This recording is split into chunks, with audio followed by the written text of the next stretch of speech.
পৃথিবীতে যতটি প্রাণ আছে প্রতিটি প্রাণকে মৃত্যুবরণ করতে হবে। বাথরুমে গিয়ে অনেকে মৃত্যুবরণ করেন। বাথরুমে মৃত্যু কি ভালো না মন্দ জানতে চাই। প্রিয় ভাই আব্দুল্লাহ, আপনার এই প্রশ্নের উত্তরে বলবো যে পৃথিবীতে যতটি প্রাণ আছে প্রতিটি প্রাণকে মৃত্যুবরণ করতে হবে। সূরাত আলী ইমরানের 185 নম্বর আয়াতে আল্লাহ তাআলা ইরশাদ করছেন, কুল্লু নাফসিন যায়িকাতুল মাউত, অর্থাৎ প্রতিটি আত্মাকে মৃত্যুর স্বাদ আস্বাদন করতে হবে। আমরা পৃথিবীতে যারাই এসেছি আবার এই পৃথিবী থেকে বিদায় নিতে হবে, আমাদেরকে মৃত্যুবরণ করতে হবে। এটা হচ্ছে চিরসত্য বা মহাসত্য, এবং এই চিরসত্যটি কম বেশি আমরা সবাই জানি। কিন্তু আমরা কোথায় মৃত্যুবরণ করব এ ব্যাপারে আমরা কিছুই জানি না। কিভাবে আমাদের মৃত্যু ঘটবে, কোন প্লেসে, কোন জায়গাতে আমরা মরব এ ব্যাপারে আমরা কিছু জানি না। এবং সে ব্যাপারে সূরাতুল লোকমানের 34 নম্বর আয়াতে আল্লাহ তাআলা ইরশাদ করছেন, ওয়ামা তাদরি নাফসুম বিআইয়ি আরদিন তামুত ইন্নাল্লাহা আলিমুল খাবীর, অর্থাৎ কোনো মানুষই জানে না, কোনো প্রাণী জানে না যে সে কোন প্লেসে, কোন জায়গায় মৃত্যুবরণ করবে। এ ব্যাপারে শুধুমাত্র কেবলমাত্র আল্লাহ তাআলাই জ্ঞান রাখেন। ইন্নাল্লাহা আলিমুল খাবীর, তিনি মহাজ্ঞানী এবং সব ব্যাপারে তিনি খবর রাখেন। তাহলে কোরআনের দুটি আয়াতের মাধ্যমে আমরা জানতে পারলাম যে আমরা প্রত্যেকেই মৃত্যু স্বাদ আস্বাদন করতে যাচ্ছি, আমরা মরবো এটা নিশ্চিত, কিন্তু কোথায় মরবো, কোন জায়গায় আমাদের মৃত্যু ঘটবে, সংঘটিত হবে এ ব্যাপারে আমরা কিছুই জানি না। এবার যদি আমরা সরাসরি প্রসঙ্গে আসি, সেটা হচ্ছে বাথরুমে গিয়ে যদি কেউ মৃত্যুবরণ করে, হ্যাঁ সেটা হতে পারে। বাথরুমেও কেউ মৃত্যুবরণ করতে পারে, এবং অনেক সময় আমরা শুনেছি যে বাথরুমে অনেকে ইন্তেকাল করেছেন, মৃত্যুবরণ করেছেন। এখন এই বাথরুমে মৃত্যুবরণ করা এটা ভালো কি মন্দ এটা তিনি জানতে চেয়েছেন। আসলে বাথরুমের ভেতরে কেউ মৃত্যুবরণ করলে এটা ভালো মৃত্যু নাকি খারাপ মৃত্যু এ ব্যাপারে কোনো হুকুম দেওয়ার বা ডিসিশন দেওয়ার সুযোগ আসলে আমাদের নেই, কেননা এ ব্যাপারে ইসলাম আমাদেরকে কিছু জানায়নি। কারণ নিছক বাথরুমের ভেতর মৃত্যু যদি হয় তাহলে এটা খারাপ মৃত্যু বা খারাপ সাইন, সে জাহান্নামে যাবে এরকম কথা বলার কোনো সুযোগ নেই। নিছক একটা নির্দিষ্ট জায়গায় কারণ মৃত্যুর কারণে এটা খারাপ মৃত্যু বা ভালো মৃত্যু বলে আসলে কোনো ধরনের সিদ্ধান্তে আসা যায় না। কারণ বাথরুমে নানাভাবে মানুষের মৃত্যু হতে পারে। কেউ হয়তো অজু করতে যেয়ে বাথরুমের ভিতরে মৃত্যুবরণ করেছে, অথবা কেউ গোসল করতে যেয়ে মৃত্যুবরণ করেছে, এটাও হতে পারে, অথবা প্রাকৃতিক কাজ সারতে যেয়ে বাথরুমে তার মৃত্যু হয়েছে। এর কোনোটির ক্ষেত্রেই এই মৃত্যুটি খারাপ মৃত্যু এভাবে কোনো সিদ্ধান্তে আসা যাবে না। সিদ্ধান্তে আসা যাবে এভাবে, অথবা ধারণা করা যাবে, প্রবল ধারণা করা যাবে এভাবে যে সে তার জীবনটা কিভাবে কাটিয়েছে। তিনি যদি ঈমানের উপর থাকেন, ইস্তেকামতের উপর থাকেন, আল্লাহ এবং আল্লাহ রাসূলের উপর দৃঢ় বিশ্বাসের উপর থাকেন, তিনি যদি সৎ কর্ম করে থাকেন এই পৃথিবীতে, তাহলে তার বিদায়টা, তার মৃত্যুটা ভালো মৃত্যু হয়েছে বলে আমরা প্রবল ধারণা রাখতে পারি। কিন্তু কে জান্নাতি হবে আর কে জাহান্নামী হবে এ ব্যাপারে শুধুমাত্র আল্লাহ তাআলা ডিসিশন দিতে পারেন। এক্ষেত্রে অনেকে একটি হাদিসের মিস ইন্টারপ্রিটেশনের কারণে এই ধরনের ধারণা করে থাকতে পারেন যে হাদিসটি সহিহ বুখারীতে এসেছে। আল্লাহর হাবিব সাল্লাল্লাহু আলাইহি ওয়াসাল্লাম বলেছেন, ইন্নামাল আমালু বিল খাওয়াতিম, অর্থাৎ মানুষের কর্মফল নির্ধারিত হয় তার শেষ কাজের উপর ভিত্তি করে। তার শেষ জীবনটা যদি ভালো হয় তাহলে তার মৃত্যুটা ভালো হয়েছে বলে ধরা হবে। এই হাদিসের মিস ইন্টারপ্রিটেশনের কারণে অনেকে হয়তো ধারণা করতে পারেন যে বাথরুমের ভেতরে কারণ মৃত্যু ঘটলেই সেটা খারাপ মৃত্যু। আসলে ব্যাপারটি এমন নয়। হাদিসে যে বিল খাওয়াতিম বলা হয়েছে, এর ব্যাখ্যা এসেছে যে বিল খাওয়াতিম মানে হচ্ছে মা ইয়ামালুহু ফি আখিরি হায়াতি, সেটা শেষ জীবনে কি কাজ করেছে সেটার উপর ভিত্তি করে তার মৃত্যুটা ভালো নাকি খারাপ এটা নির্ধারিত হবে। অনেকের এমন হতে পারে যে জীবনের শুরুতে তিনি ইসলামকে মানতেন না, আল্লাহকে বিশ্বাস করতেন না, কিন্তু শেষ জীবনে এসে তিনি বিশ্বাসী হয়েছেন, তিনি সৎকর্ম করেছেন এবং সেটার উপর অটল থেকেই তার মৃত্যু হয়েছে। সেক্ষেত্রে আমরা প্রবল ধারণা করতে পারি এবং আশা করতে পারি যে তার মৃত্যুটা ভালো হয়েছে। কিন্তু নিছক বাথরুমের ভেতরে যদি কারো মৃত্যু ঘটে, এই কারণে এটা ভালো মৃত্যু নাকি খারাপ মৃত্যু সেই সিদ্ধান্তে আসা যাবে না। তবে কোরআন সুন্নাহ আমাদেরকে কিছু আলামত বা সাইন দিয়েছে।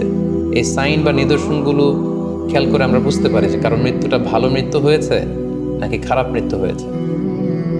সেক্ষেত্রে শুরুতে আমরা আলামাতু সুইল খাতিমা, কারণ মৃত্যুটা খারাপ কিনা বা মন্দ মৃত্যু বা মন্দ বিদায় কিনা সেটা আমরা শুরুতে শুনবো। সেক্ষেত্রে আমরা যদি কোরআন সুন্নাহর দিকে তাকাই তাহলে দেখব যে কোরআন সুন্নাহ আমাদেরকে জানিয়েছে কেউ যদি আত্মহত্যা করে মৃত্যুবরণ করে তাহলে এটা আমরা বলতে পারি যে এটা একটা খারাপ মৃত্যু ছিল।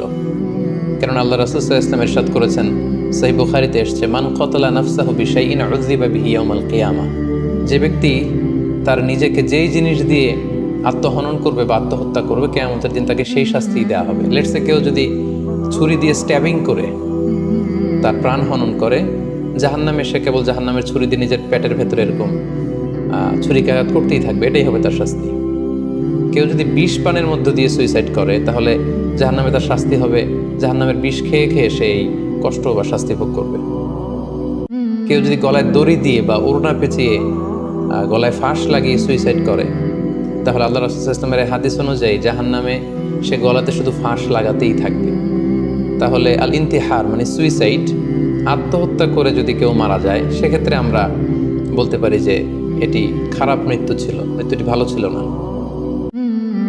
তাছাড়া কোনো ব্যক্তি যদি কবিরা গুনাহ সম্পাদন করা অবস্থায় ইন্তেকাল করে, লেটসে কেউ মদ পান করা অবস্থায় তার মৃত্যু ঘটেছে, কিংবা ব্যভিচার করা অবস্থায় তার মৃত্যু ঘটেছে, কিংবা কারো উপর সে জুলুম বা অত্যাচার করছিল, এরকম বড় কোনো কবিরা গুনাহ সম্পাদন করা অবস্থায় যদি কারো মৃত্যু ঘটে যায়, সেক্ষেত্রে বলা যেতে পারে যে মৃত্যুটি খারাপ ছিল। পাশাপাশি বাবা মা যদি কোনো ভ্যালিড কারণে সন্তানের অন্যায়ের কারণে সন্তানের প্রতি রেগে থাকেন এবং ওই অবস্থায় যদি সন্তানের মৃত্যু ঘটে, তাহলে এটি একটি খারাপ মৃত্যু ছিল বলে ধারণা করা যেতে পারে। এবং স্বামী যদি তার স্ত্রীর প্রতি রেগে থাকে কোনো স্ত্রীর অন্যায়ের কারণে, এবং সেই অবস্থায় যদি স্ত্রীর মৃত্যু ঘটে, তাহলে এই মৃত্যুটি মন্দ মৃত্যু বা খারাপ বিদায় ছিল বলে আমরা ধারণা করতে পারি। সবশেষে বলবো যে কোনো ব্যক্তির মৃত্যুতে যদি গোটা মুসলিম কমিউনিটি আনন্দ প্রকাশ করে, উল্লাস করে, এটাও ওই ব্যক্তির খারাপ মৃত্যু ছিল বলে ধরে নেওয়া হবে। কারণ সবাই তার অন্যায় থেকে, অত্যাচার থেকে, তার অনিষ্ট থেকে বাঁচার জন্য চাচ্ছিল, তার হাফ ছেড়ে বেঁচেছে।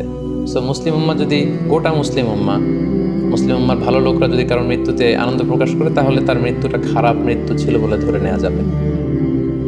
এই সমস্ত আলামতগুলো যদি আমরা খেয়াল করি, এগুলোর ভিত্তিতে বলা যেতে পারে যে তার মৃত্যুটা মন্দ ছিল, তার বিদায়টা খারাপ ছিল। এবার আমরা যদি হুসনুল খাতিমা অর্থাৎ ভালো বিদায়, কোনো ব্যক্তি যখন আমাদের থেকে বিদায় নিল, মৃত্যুবরণ করলো, তখন আমরা কিভাবে বুঝবো যে বিদায়টা ভালো ছিল এবং এই লোকটা আশা করি যে জান্নাতি হবে, এটা আমরা কিভাবে বুঝবো? প্রথমত বোঝার মাধ্যম হচ্ছে আন-নুতকু বিশ-শাহাদাতি ইনদাল মাউত।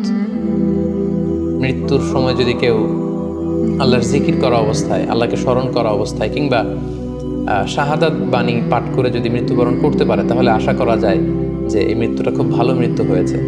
কেননা আল্লাহ রাসূল সাল্লাল্লাহু আলাইহি ওয়াসাল্লাম সুনানে আবু দাউদের এক বর্ণনায় ইরশাদ করেছেন, মান কানা আখিরু কালামিহি লা ইলাহা ইল্লাল্লাহ, যে ব্যক্তির শেষ বাক্য হবে লা ইলাহা ইল্লাল্লাহ এবং এই কালিমাতুত তাইয়্যিবা, এটা পরে যদি কেউ শেষ নিঃশ্বাস ত্যাগ করতে পারে, তাহলে সে জান্নাতে প্রবেশ করবে বলে আল্লাহ রাসূল সাল্লাল্লাহু আলাইহি ওয়াসাল্লাম আমাদেরকে সুসংবাদ দিয়েছেন। তাহলে মৃত্যুর আগে কালিমা পরে মরতে পারা, এটা একটা সৌভাগ্যের বিষয় এবং এটা একটা ভালো সাইন। পাশাপাশি বিশ্বাসী ব্যক্তিরা, ইমানদাররা যখন মৃত্যুবরণ করে, তখন তাদের কপাল ঘেমে যায়। অর্থাৎ মৃত্যুর পরে মৃত ব্যক্তির কপালে হাত দিয়ে যদি আমরা দেখতে পাই যে কপাল ঘেমে আছে, সোয়েটিং, প্রচণ্ড ঘামছে, এটা দেখেও আন্দাজ করা যেতে পারে বা ধারণা করা যেতে পারে যে মৃত্যুটা ভালো হয়েছে। কেননা সুনানে তিরমিজির বর্ণনায় আল্লাহ রাসূল সাল্লাল্লাহু আলাইহি ওয়াসাল্লাম ইরশাদ করেছেন, আল মুমিনু ইয়ামুতু বিআরাকিল জাবিন, বিশ্বাসীরা যখন মারা যায় তখন তাদের কপাল ঘেমে যায়। সো অনেক আল্লাহওয়ালা ভালো মানুষের মৃত্যুর পরে আমরা এটা দেখেছি বা শুনেছি যে ইন্তেকালের পরে তাদের কপাল ঘেমেছিল, এবং সেটা দেখে কিন্তু বোঝা যাবে যে মৃত্যুটা ভালো ছিল। পাশাপাশি জুমার রাতে যদি কেউ ইন্তেকাল করে, বৃহস্পতিবার দিবাগত রাতে, নিঃসন্দেহে সেক্ষেত্রে লোকটার ইমানদার হতে হবে, সৎ ব্যক্তি হতে হবে। সেক্ষেত্রে এটা একটা ভ্যালিউ অ্যাড করবে যে জুমার রাতে সে ইন্তেকাল করেছিল। রমাদান মাসে যদি কেউ ইন্তেকাল করে, এটা একটা খুশনসিব তার জন্য। পাশাপাশি হজের সফরে যদি কেউ, হজের যে দীর্ঘ সফর, এই সফরে যদি কেউ ইন্তেকাল করে, এটা একটা ভালো মৃত্যু বলে ধর্তব্য হবে। পাশাপাশি কেউ যদি জিহাদের ময়দানে শহীদ হওয়ার সৌভাগ্য লাভ করে, নিঃসন্দেহে এটা সবচেয়ে শ্রেষ্ঠ মৃত্যু। আল্লাহ তাআলার কাছে সবচেয়ে শ্রেষ্ঠ মৃত্যু হচ্ছে শাহাদাতের মৃত্যু, এবং শহীদের দেহ থেকে গড়ে গড়ে পড়া, মাটিতে পড়া যে রক্তের ফোঁটা, এই ফোঁটাটা আল্লাহ তাআলার কাছে খুব প্রিয়। সো নিঃসন্দেহে শাহাদাতের মৃত্যু এটা পৃথিবীর শ্রেষ্ঠতম মৃত্যু। এবং সৎ কাজ করা অবস্থায়, কোনো আমলে সলেহ ভালো কাজ করা অবস্থায় যদি কারোর মৃত্যু ঘটে, লেটস সে কেউ তেলাওয়াত করছিল, হি ওয়াজ রিসাইটিং দ্য হোলি কোরআন, ওই অবস্থায় তার মৃত্যু হয়েছে, কিংবা রোজা মুখে ছিল, সে অবস্থায় তার মৃত্যু হয়েছে, অথবা সেজদায় পড়েছিল, সেজদারত অবস্থায় তার মৃত্যু ঘটেছে। এগুলো হুসনুল খাতিমা অর্থাৎ ভালো বিদায় বা ভালো মৃত্যুর আলামত।